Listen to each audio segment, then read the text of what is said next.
So we're up to Kufay Amid Beis.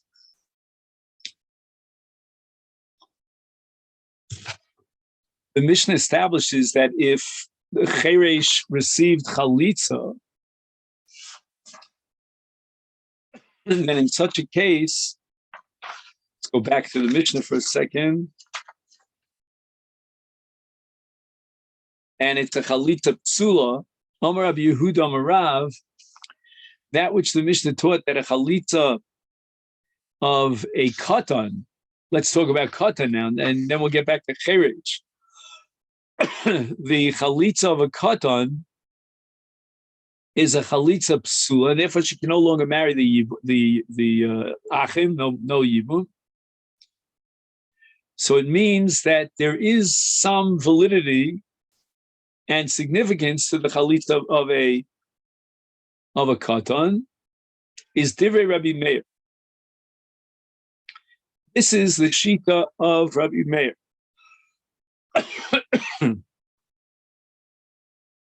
And Rabbi Meir holds that the Chachamim upgraded the status of a Chalitza Bentes and equated it with that of a Get. And a Get is Pasel's Begadol. So the Chacham made a Gzeira on a Katan Bentes, and his Chalitza is like a Get, and it generates an Iser of Yibum on the Ach. As if one of the brothers had given her a Get. The Chalitza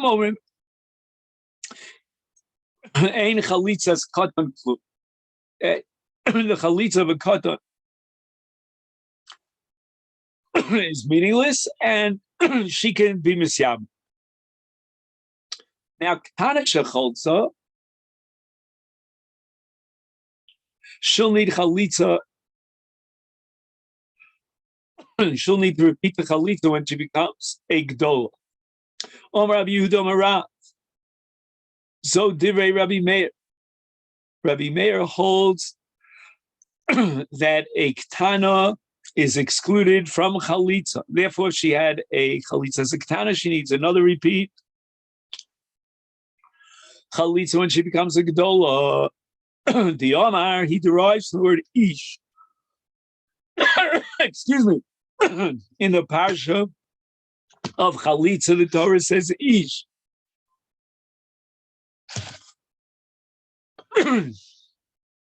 In Lo Yachpot Ish and Makshinon Ish Ish. We have a hekesh between the Choletzes and the Choletz. Just like the Yavam has to be a Gadol, so too the Yavama has to be a Gedola. As far as the Choletz is concerned, as far as the Yavam, it says in Lo Yakpota Ish. And you need Dafka Gadol, but Isha, Bein Gedola, Bein Ketana, she can be subject to Chalitza. A Chalitza is a valid Chalitza. We don't have a Hekesh between the Yavam and the Yavama. Again, we're going to see later on that even the Chacham have certain requirements. It's not just carte blanche that any Ketana can do Chalitza.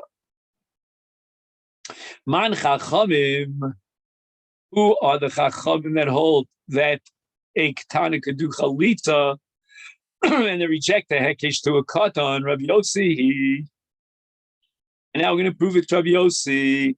The Rabbi Chia, Rabbi Shimon bar Rebbe, Havu Yasvei. They were sitting in the base medrash before Rebbe came to give his drasha. So they started discussing what would be the proper posture for tefillah. One of them said, Omar,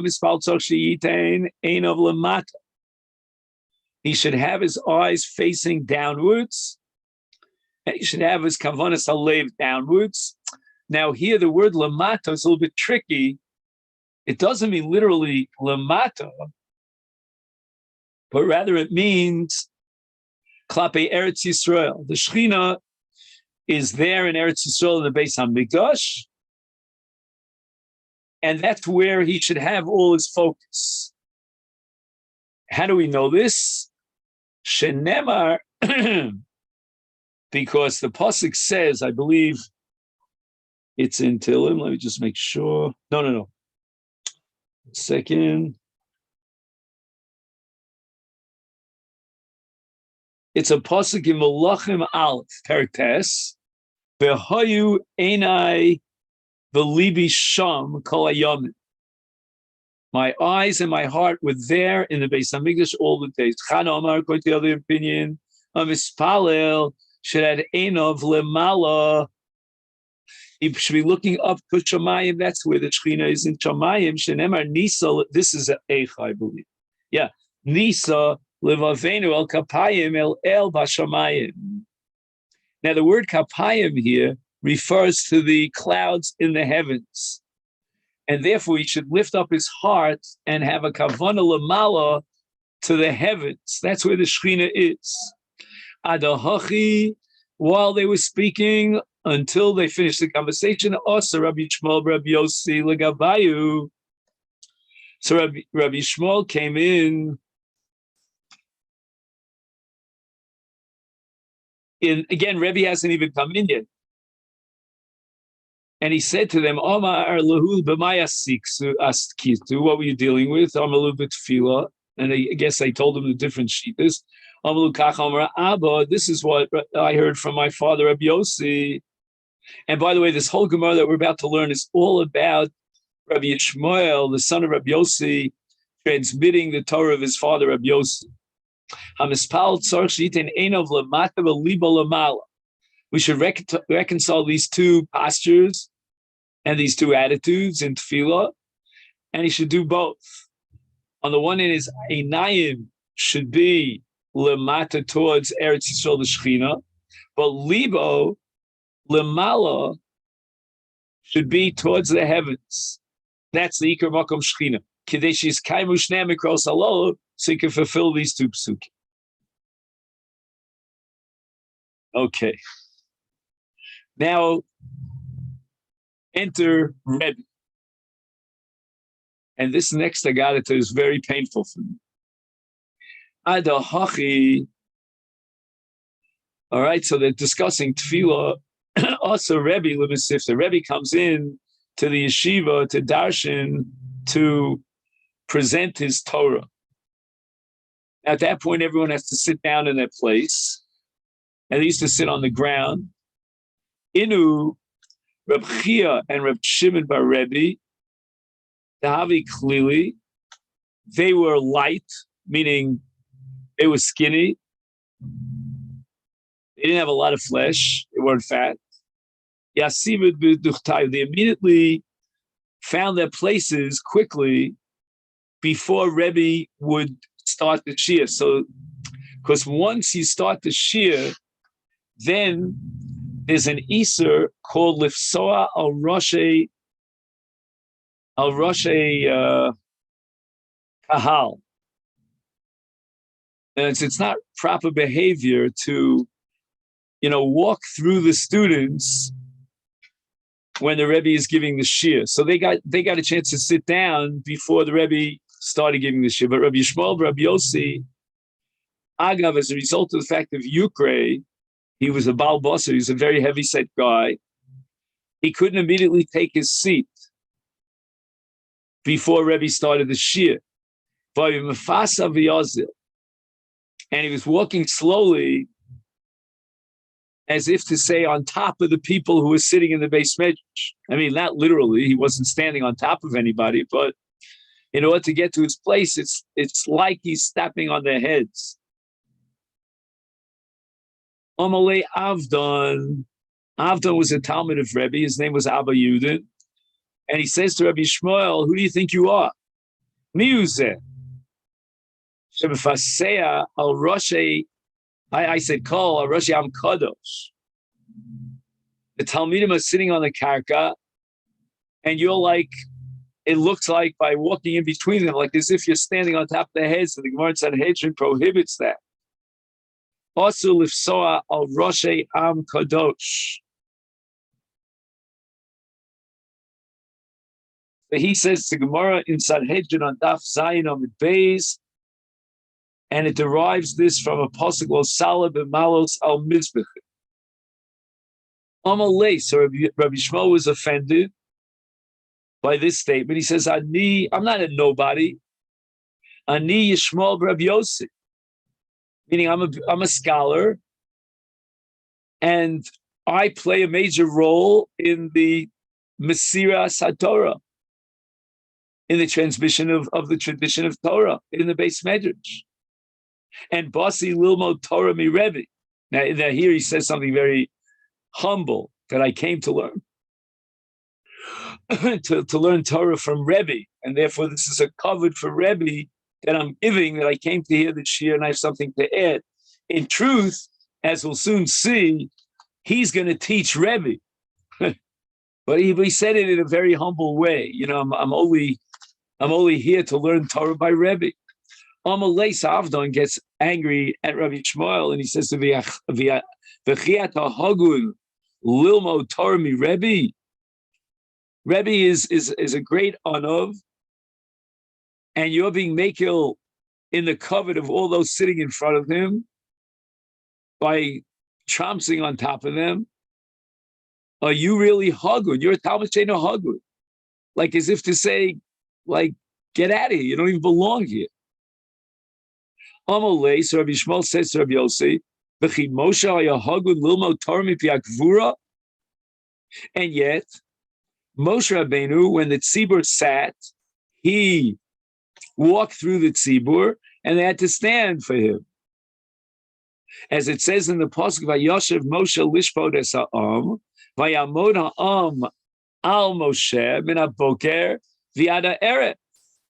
So you see that Moshe Rabbeinu did not hesitate; he was not inhibited to study Torah mipi hagvura, even though it meant that the Am would have to stand in front of him from morning till evening. So you see that if there's something necessary to learn Torah, then you're allowed to be makil in the Kavod HaTzibur. Amalei Avdon says, "V'chi Moshata, you have the chutzpah of comparing yourself to Moshe, that the people had to stand up for Moshe. Who are you? Does everybody need your Torah the way they need the Torah of Moshe Rabbeinu? You're not roy to study Torah by Rebbe if you're being makil in the Kavod of the Tzibur. You're comparing Moshe to God, then us learning Torah from Rebbe. Is Rebbe God? Meaning everybody has to learn Torah from Rebbe if Rebbe's the one who's teaching it. And again, all this was B'lashon Hanava, because really, in truth, he was going to teach Rebbe something. Omer Rav Yosef, why was Rebbe silent when he saw this whole exchange in which Yudin Avdon was insulting Rabbi Shmuel, and he said nothing? Is Shalki Rebbe limat rafse? Because he got his punishment. In other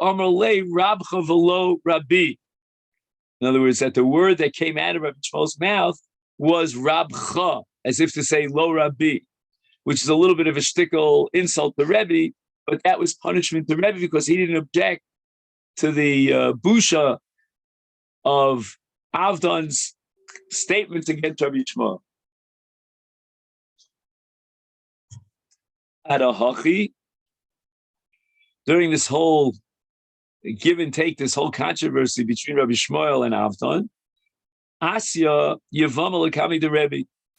A Yevamot came in for chalitza, and apparently Rabbi Shmuel knew that this was on the agenda for today. Amalei Rebbe leAvdon. Rebbe says to his Talmud Avdon, Poke bidka, go outside the Beis Medrash and adduce or invoke some sort of testimony that she is a gedola, meaning that she has shtei saros. Because if she doesn't have shtei saros, she cannot do chalitza. Well, Abasa ben Nafak, as Avdon was about to embark on this journey to fulfill the mission imposed upon him by Rebbe, in the meantime, Amalei Rabbi Shmuel now teaches Rebbe, Kach Amar Abba, Ish Kasav Baparsha, Aval Isha Ben Gedola Ben Ketana. We don't have a hekesh between the Yavam and the Yevama. The Yavam has to be a gadol for chalitza, but the Yevama can be a Ketana. So why do you bother checking her out to see if she has shtei saros? It's irrelevant. And Rebbe accepted this. Amar Lei calls back Avdon, and he says, Ta come back. Lo tzrichas, you don't have to go out and check her out to see if she is a Gedol and she has Saros. Kvar hora zaken, we have already a hora of Rabbi Yossi that a Ketana choletzes.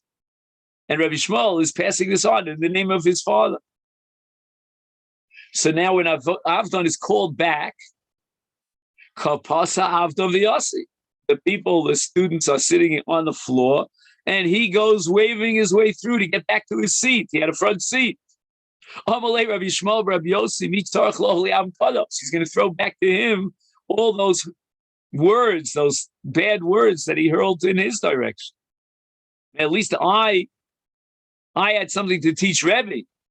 So it's justified that I walked in between the students. But you're not doing anything. You're not adding anything. And Yifasal, Roshei Am Kadosh, can you do such a thing? It's awesome. Mishein Etzorch Lo Li'am Kadosh, Hech Yifsal Roshei Am Kadosh. We don't need you. How could you allow yourself this license to weave your way through the Talmidim?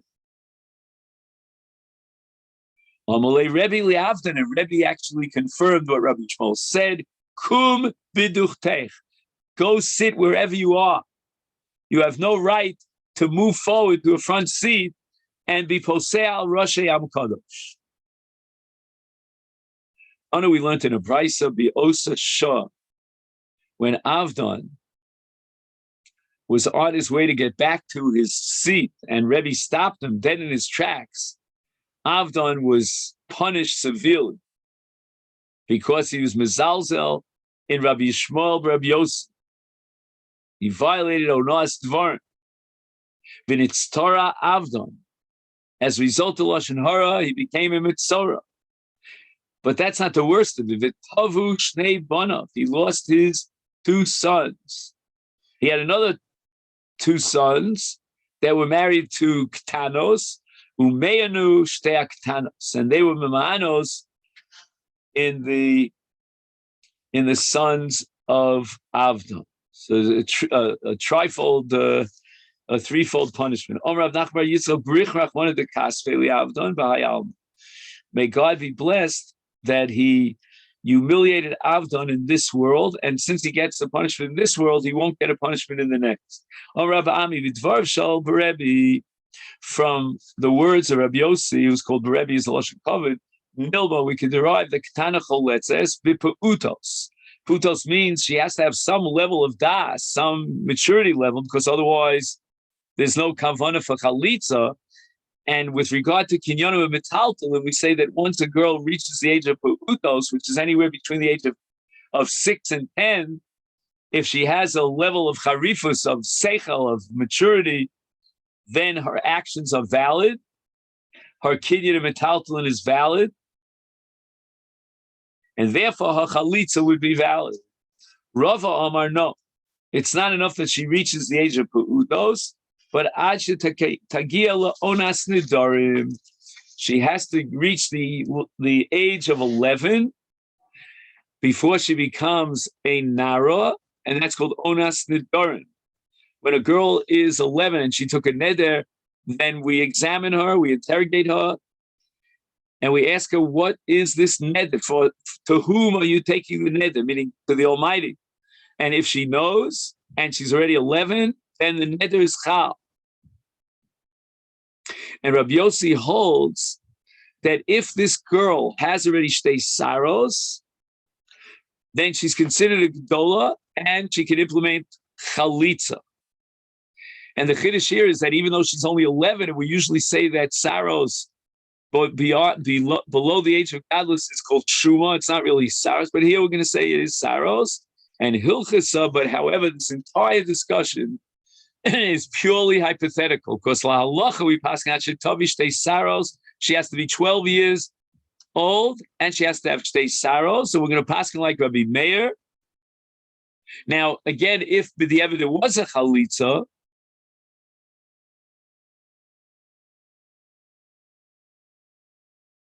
then we don't know whether the chalitza post-losa milis yabim. That's going to be a machlokas earlier that we learned before between Chachamim and Rabbi Meir. The Mishnah says, "Chol to b'shnayim that we require chalitza b'fnei shlosha, and if there were only two people, two judges, then it's psula. Rab Jim, Rab Yochanan, Asan l'machshirim, Rabbi Yossi ben Yomer Rav, ein halacha koso azug. We're not going to be making like Rab Shimon or Rab Yochanan Sanla, and we cannot be machshir unless there are three dayanim. So the Gemara asks for Omer Rabbi Nachman Chada Zimna. Rabbi Nachman already told us that we need three. The Kamer Rabbi Yossi ben Yomi ben Rabbi Nachman chalitza b'shlosha. So why do you have to add ein chalitza ka'oso azug and just simply repeat himself? Tzricha, we need both.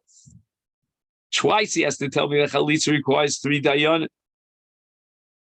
To eat temahach kamaisa. If you only had the first one that says chalitzasa bishlosha avaminani mili lechatchila b'diavad afilu trei, we can rely and be machsha the chalitza even in the presence of two kamash malan.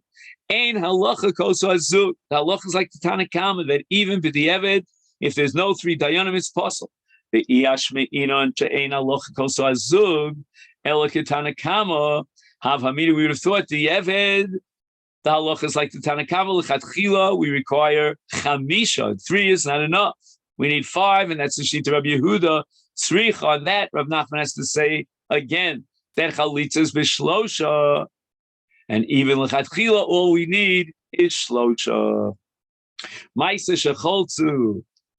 The Mishnah tells the story. There was a chalitza, and there was no one there in the room. They were locked up in the jail, and the Edom saw it on the outside. And the Gemara wants to know what exactly were the circumstances. They know leveina. There was no one there to see it. Miadina. How is it possible? So the Gemara answers, how would we know that there was chalitza? Rabbi Yehuda Shmuel, the Edom ro mosov b'chutz. The two Edom were outside, and they saw it from the outside.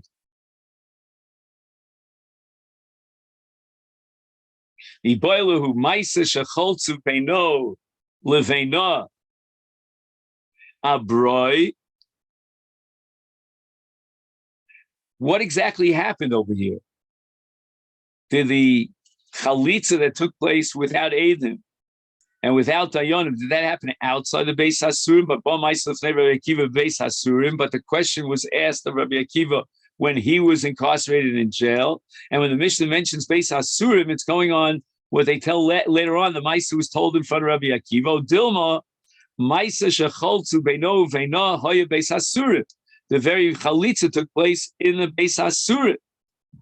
And when the Mishnah says Beis Hasurim, it's going on the previous description of the Maisa, the chalitza beino leveina. Rabbi Yehuda Marav, the Beis Hasurim hoya Maisa. Ula Beis Hasurim ba Maisa.